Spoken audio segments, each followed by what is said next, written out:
Timothy Wu and Mitchell Garrant, Sultai midrange versus Azorius aggro. Sultai midrange, of course, up a game. The other two matches were split between the two teams.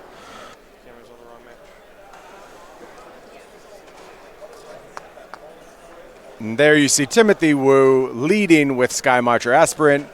Mitchell Garrant has the response of Tapped Watery Grave. Tim Wu with a follow-up 1-drop in the form of Dauntless Bodyguard. Going to attack for 2. Mitchell falls to 18. Mitchell's going to untap that Watery Grave, take a draw. Looks like Timothy actually has a Baffling End in hand, which is a phenomenal answer to something Wild Growth Walker here in the early stages of this game. Wild Growth Walker, a particularly strong tool for these Sultai midrange decks to not only stifle the aggression by putting up a decent-sized body with high toughness, but also potentially gaining a lot of life if the Azorius deck doesn't have a removal spell. Timothy Wu with 3 Baffling Ends in the post-board games certainly knows that this is a key point of interaction. Also 3 Tocatli Honor Guard floating around, a Disdainful Stroke, 3 Negates, a Spell Pierce. I think there's a lot of options for Tim here. It wouldn't surprise me if he's bringing in a load of cards and getting a lot better in post-board games. Got the spotter there giving them the right dice for the history of Benalia. When you're going over the history of the plane of Benalia, you need to have the right equipment, and that is the correct dice. Absolutely. Never leave home without the correct dice.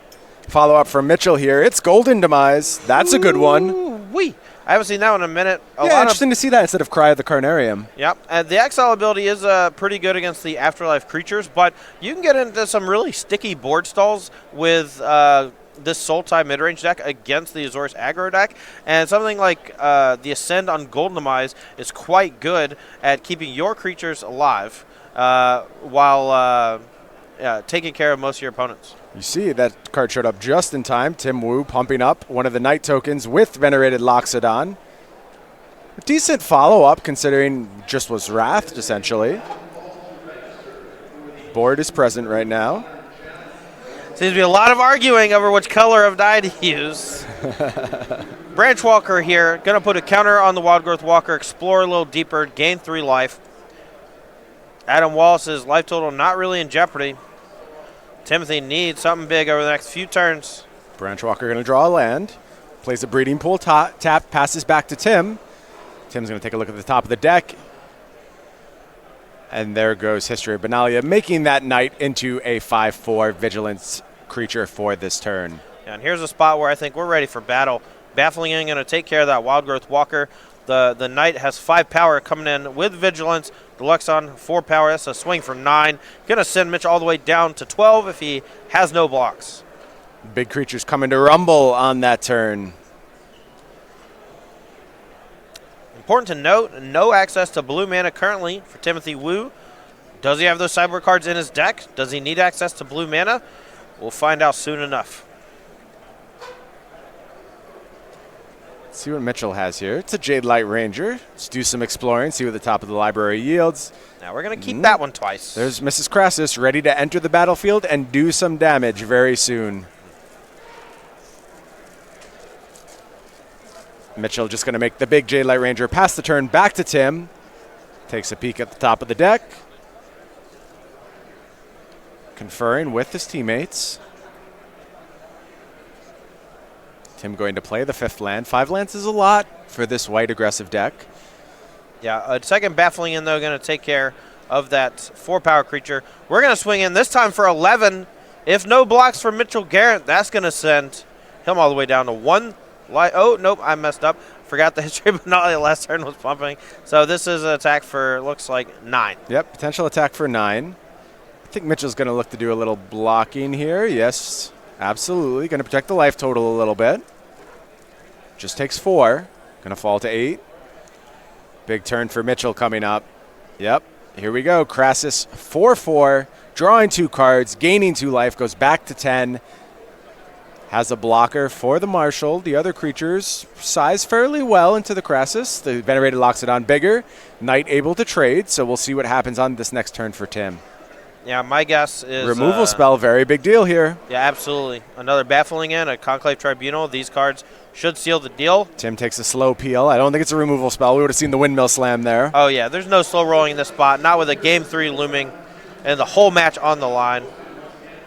Tim does make those attacks with the creatures capable of trading with the Crassus. Chooses to soak it, going to 1 life. What's the follow-up here for Timothy Wu? Can he deploy another threat? Is there a finality coming next turn? Have to think so, right, with that decision by Mitchell.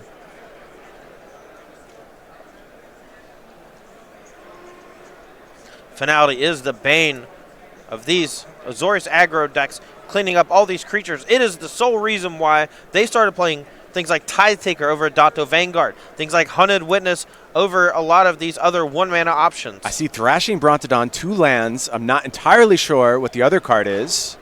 Well, if he turns that Hydroid Crassus sideways, you got to bet your bottom dollar that finality's coming, but doesn't look like it's there. We got to put up 2 roadblocks here to make sure we don't die in combat. Here's the first. It's a Jade Light Ranger. Now we're digging for finality and another Hydroid Crassus. Lots of lands going to hand. I know there's a follow-up in Thrashing Brontodon available for Mitchell. There it is. Enters the battlefield. Can make some blocks here, but the clock is now ticking with Mitchell on 1. Yeah, and if Timothy's able to just provide another creature onto the battlefield, that can force basically Mitchell to have to do the same next turn. Timothy can seal the game here with a removal spell on the Hydroid Crassus. Tim's going to have to think carefully about attacks here. If he decides to just ship in with both of the larger creatures and hold back the Benosh Marshal, there's going to have to be a double block and a trade, I believe. Oh, no, actually, there is not a double block and a trade available here, is there? Yeah, there is. But it would actually clean up the entire side of Mitchell's battlefield. So the Thrashing Brontodon and Jade Light both double block on the Venerated Luxodon, but that's only 5 toughness combined there.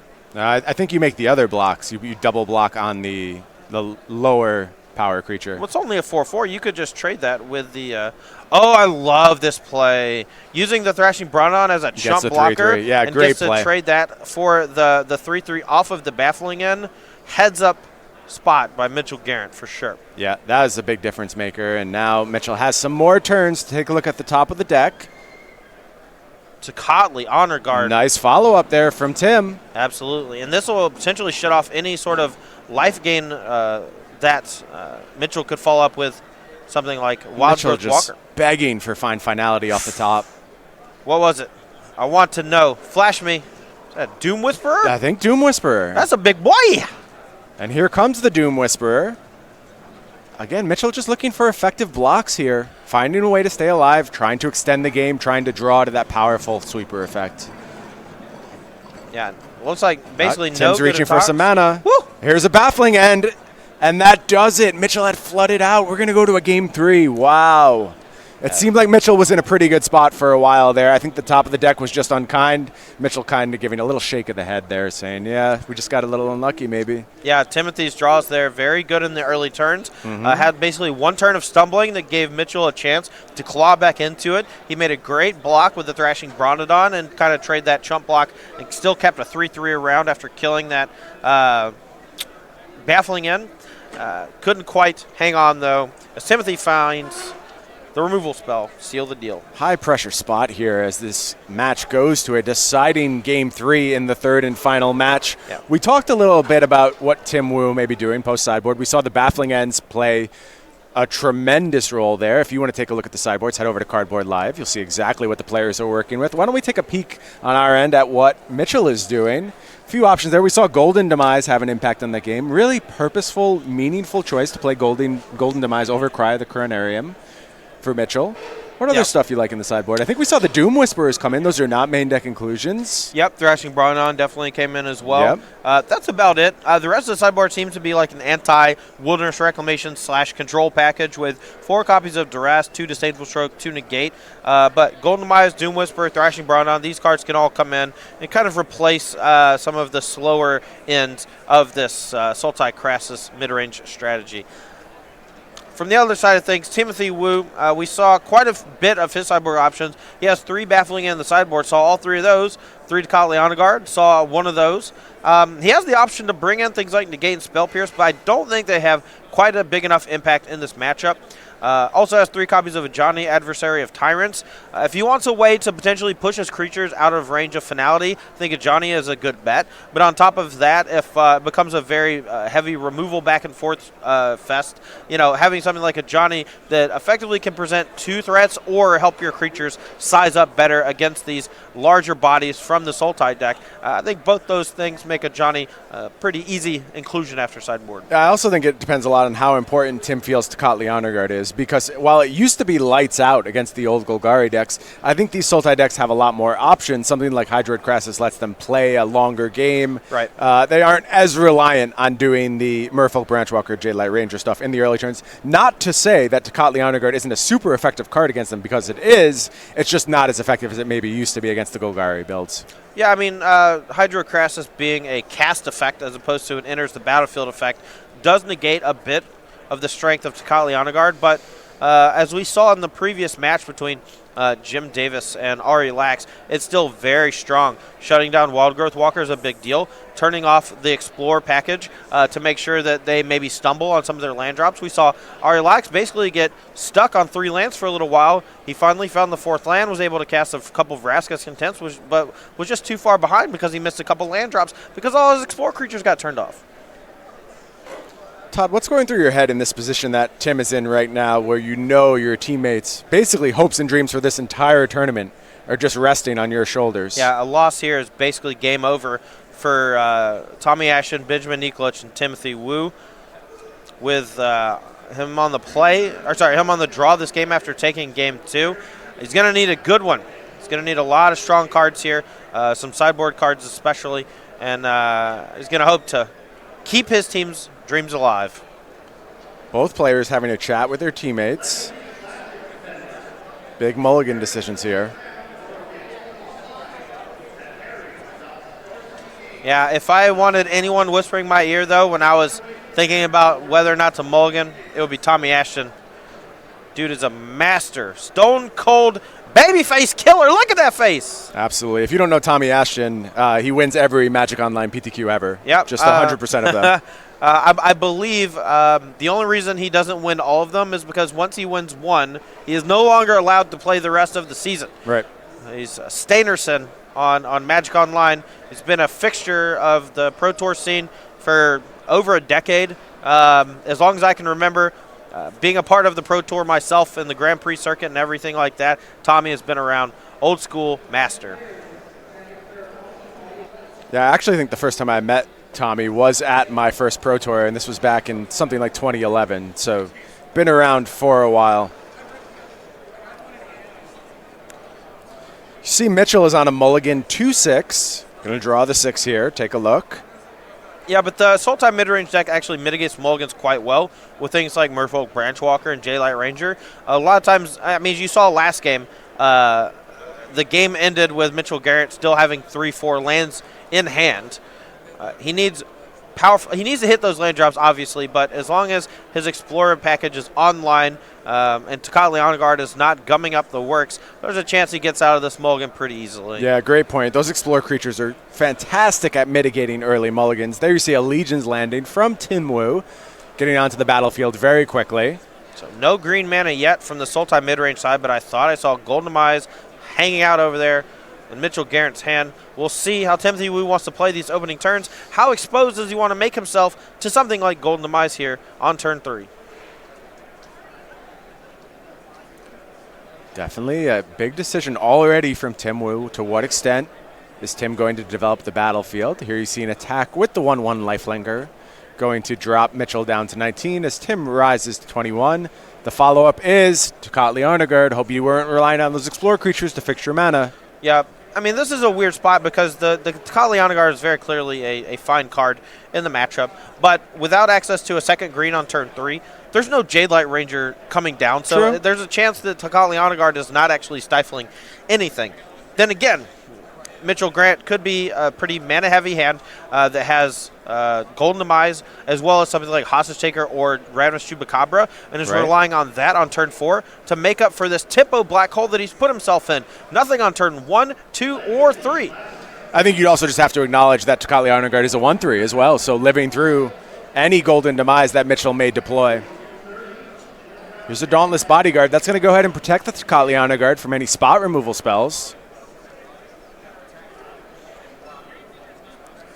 Does Tim have a follow-up? Yes, indeed. Loxodon. Venerated Loxodon. It's just a 4/4, though. That Tocatli Honor Guard playing spoiler here for that really powerful ability that Venerated Loxodon can supply. Still seems like a powerful play in this situation, and there's a little bit of anti-synergy in Tim's deck there, but I think overall he's happy to have a 4/4 on the battlefield in this spot.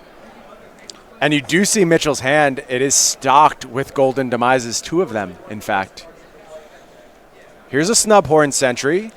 Yeah, there's 4 creatures. And City's Blessing is met. 4 creatures about to rumble here from Timothy Wu's side, which is going to, even through the Vraska's Contempt, is going to transform that Legion's Landing into a Donto the First Fort. Vraska's Contempt going to eat the Tocatli Honor Guard, gaining some life, but he's still going to take a pretty big hit here for 7. Yeah, when this Azorius aggro deck flips a Donto the First Fort, now it's ready to grind. Right, and it can fight through sweepers, it can fight through spot removal, and it can fight through board clogs. Making a 1/1 token every turn for 4 mana is pretty powerful. Here you see Ravenous Chupacabra. Believe that's probably going to take out the Loxodon. It does. The biggest threat that's there for sure. And now those Golden Demises can maybe do some work for Mitchell. They can't take care of the Snubhorn Sentry. They don't do anything about Adonto the First Fort. They clean up any tokens, but there'll be more in the future. So I don't know if Golden Demise is going to be enough for Mitchell to hold the fort. I think the outcome of this game is still very much up in the air, though. Oh, absolutely. I mean, we saw Mitchell do nothing until turn 4 with the Vraska's Contempt, and then 5 on Chupacabra. He's still at 14 life. He's going to eat a token here, taking a chunk of damage. Looks like 6 down to 8.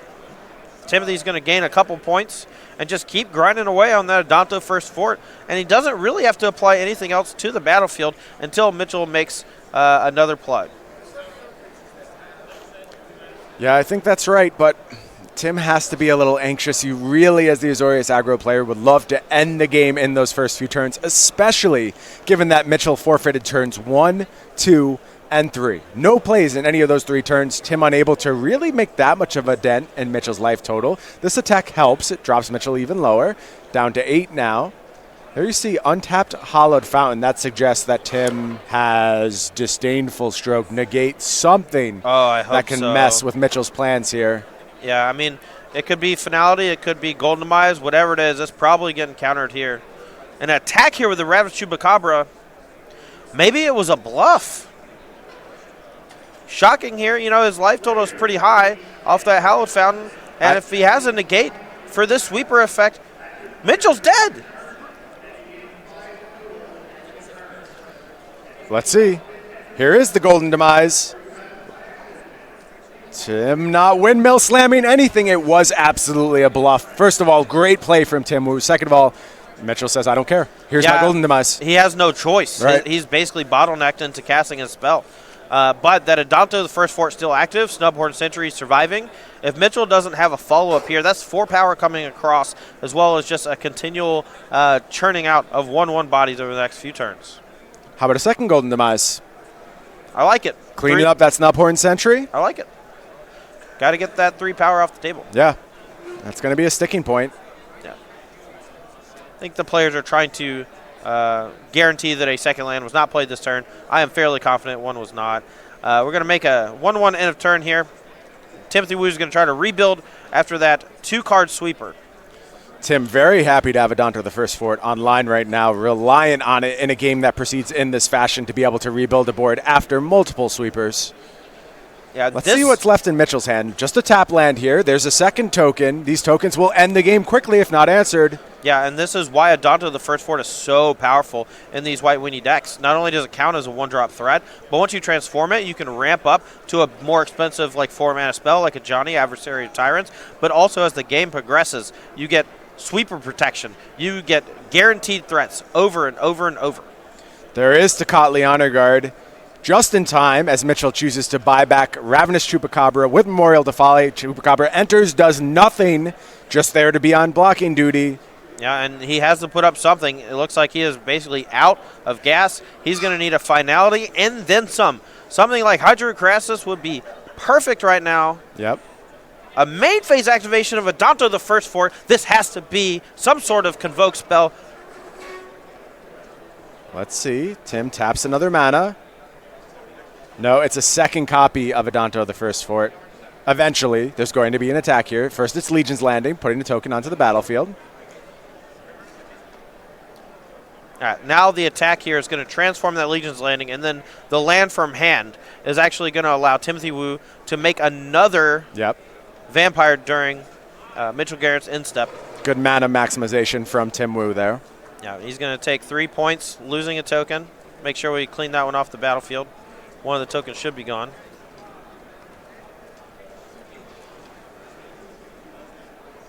All right, and that's going to do it. Just a Land Worlds from Mitchell Garrant. Plenty of creatures coming back next turn for Timothy Wu, and his team's dreams of top 8 are still alive. It is wild how much Legion's Landing has